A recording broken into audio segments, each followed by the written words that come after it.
Ayah, aku masih berharap kalau semua ini hanyalah mimpi. Mimpi buruk yang akan segera berakhir dengan bangunnya aku dari tidurku. Ayah, setiap pagiku aku selalu berharap dapat melihat wajahmu sekali saja, mendengar suaramu memanggil namaku. Namun, pusaramu menyadarkanku tentang kepergianmu untuk selamanya. Cerita kisah nyata kehidupan. Cerita ini menceritakan tentang kisah nyata seorang anak yatim piatu bernama Agung. Agung tinggal bersama seorang kakak perempuannya di pinggiran desa. Sebenarnya Agung masih punya seorang ibu, tapi ketika ibunya pergi menjadi TKW, tak pernah ada kabar beritanya. Bertahun-tahun lamanya bagaikan ditelan bumi. Akhirnya ayahnya pun meninggal karena hal itu. Ayahnya terlalu keras memikirkan istrinya yang nggak tahu di mana rimbanya. Untuk sekedar menghilangkan rasa rindu Agung, seringkali Agung berkunjung ke makam ayahnya. Karena hanya itu yang dia punya, dan hanya itu yang bisa Agung lakukan. Dan suatu hari, ketika Agung berkunjung ke makam ayahnya, tiba-tiba dia tergelincir dan terjatuh di tempat itu. Dia pun tidak sadarkan diri. Untung saja di sekitar situ ada warga yang melihatnya, sehingga Agung pun langsung ditolong warga itu. Dengan sigap orang itu menolong Agung dan membawa ke kampung. Dia membawa ke rumah Agung. Dan kabar tentang jatuhnya Agung pun sampai di telinga kakaknya. Tentu saja kakaknya sangat panik. Bibi juga pamannya langsung memburu Agung. Kakak Agung buru-buru pergi naik motor untuk menjemput Agung, untuk membawa dia ke Kesmas. Tapi belum berangkat si kakak, Agung pun udah diantar warga ke rumahnya. Syukurlah Agung tidak apa-apa. Agung hanya merasa lemas karena seharian belum makan. Dan Agung pun menolak untuk dibawa kemana-mana, apalagi ke puskesmas. Dia hanya ingin istirahat. Akhirnya Agung pun dibaringkan di ruang tengah. Karena melihat Agung baik-baik saja, si bibi hatinya menjadi tenang, dan dia pun pamitan untuk pulang. Si kakak pun sholat di samping Agung yang sedang tertidur pulas.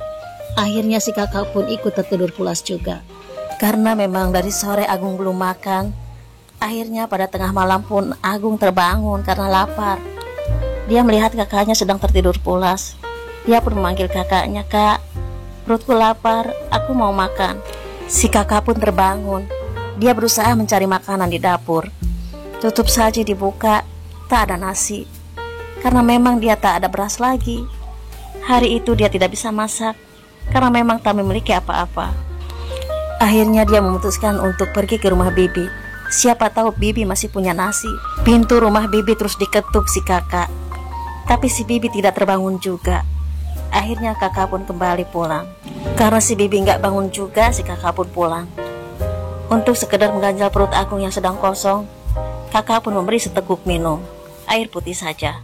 "Dek, hari sebentar lagi pagi. Untuk mengganjal perut kamu yang kosong, minumlah air putih ini." Agung pun minum dan kembali tidur. Tak terasa air mata si kakak pun mengalir deras. Dia tak tega melihat Agung kelaparan. Tapi apa daya, memang dia sudah tak memiliki apa-apa lagi. Dan di pagi hari ketika si kakak mencuci piring, tiba-tiba piring itu berjatuhan. Si kakak pusing, kepalanya sakit sekali. Agung pun membantu kakak untuk beristirahat. Agung menuntun kakak ke ruang tengah. Agung menggelar tikar di ruang tengah itu untuk kakaknya supaya bisa beristirahat. Agung tak mau melihat kakaknya sakit. Dia tidak mau kehilangan untuk yang ketiga kali. Agung pun berpikir keras bagaimana caranya agar Agung mendapatkan uang untuk membeli obat kakaknya yang sedang sakit itu. Akhirnya Agung pun memutuskan untuk berjualan. Kakaknya pun diselimuti dan ditinggalkan. Dia pergi berjualan es. Agung terus berkeliling kampung. Walaupun kenyataan tidak seindah yang dia bayangkan. Sangat sulit sekali berjualan di kampung itu. Tak seorang pun yang membeli. Semuanya tak punya uang. Namun Agung tak pernah putus asa. Dia terus berkeliling. Dan akhirnya ada seorang bapak-bapak yang membeli esnya juga. Tentu saja Agung sangat senang. Dia bisa membelikan obat untuk kakaknya, walaupun hanya dengan uang 2.000 saja. Agung pun kembali berkeliling di kampung itu. Setelah merasa lelah, Agung pun duduk dan beristirahat sejenak sambil menghitung hasil dagangnya. Ternyata memang cuma dapat 2.000. Setelah merasa cukup beristirahat, Agung pun pergi ke apotek. Dia ingin membelikan obat untuk kakaknya. Sesampainya di apotek, Agung pun memberikan uang 2.000 itu ke bapak penjaga sambil mengatakan, "Pak, aku pengen beli obat untuk kakakku yang sakit." Karena merasa iba melihat Agung, si bapak penjaga apotek itu pun tersenyum sambil memberikan obatnya. "Ini dek, ini untuk kakaknya, gak usah dibayar." Tentu saja Agung sangat senang. Setelah mengucapkan banyak terima kasih, Agung pun pulang. Ketika Agung sedang berjalan kaki menuju pulang, tiba-tiba dia terserempet sepeda motor. Agung pun tergelincir berguling-guling ke sebuah parit. Agung terjatuh ke dalam sebuah selokan.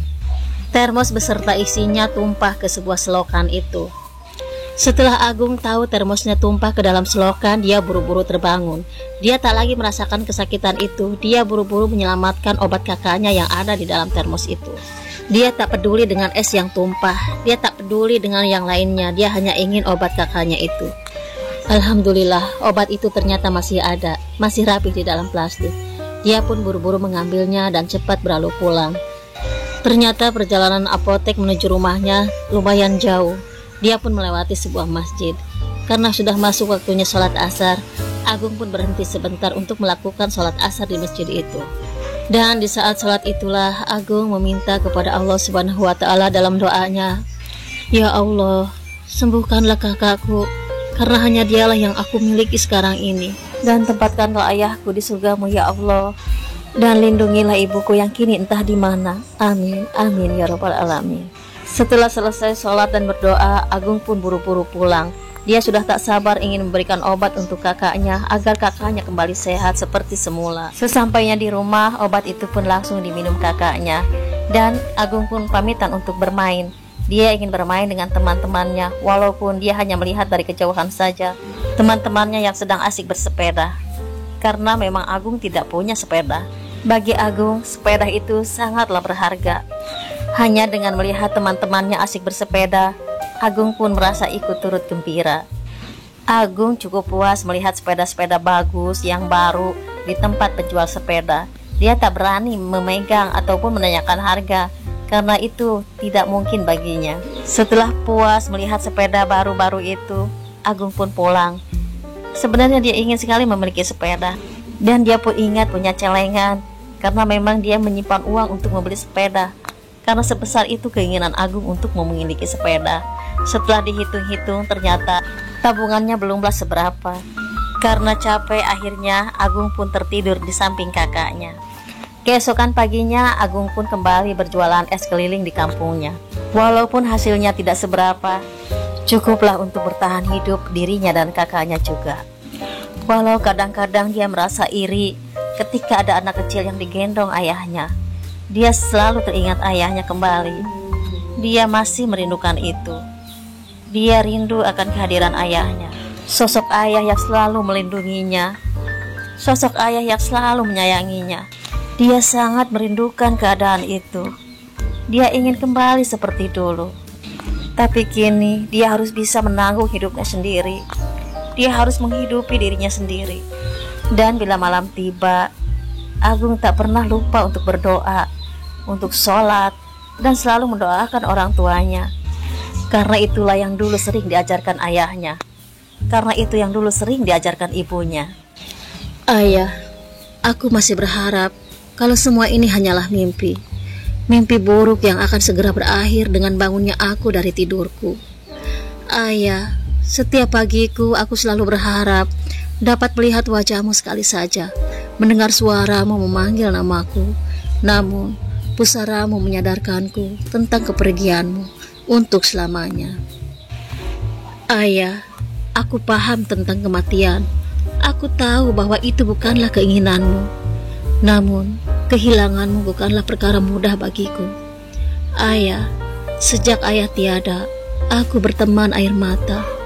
Dia setia mengalir, berharap menghanyutkan semua kepedihan. Aku lelah menjadi obat, karena sejatinya lukaku pun belum sembuh. Bukannya aku mengeluh atau aku menyerah. Hal itu jauh dari prinsipku. Aku hanya rindu padamu, sosok luar biasa dalam hidupku. Tapi tenang ayah, putrimu kuat sepertimu. Aku rela merindumu seumur hidupku.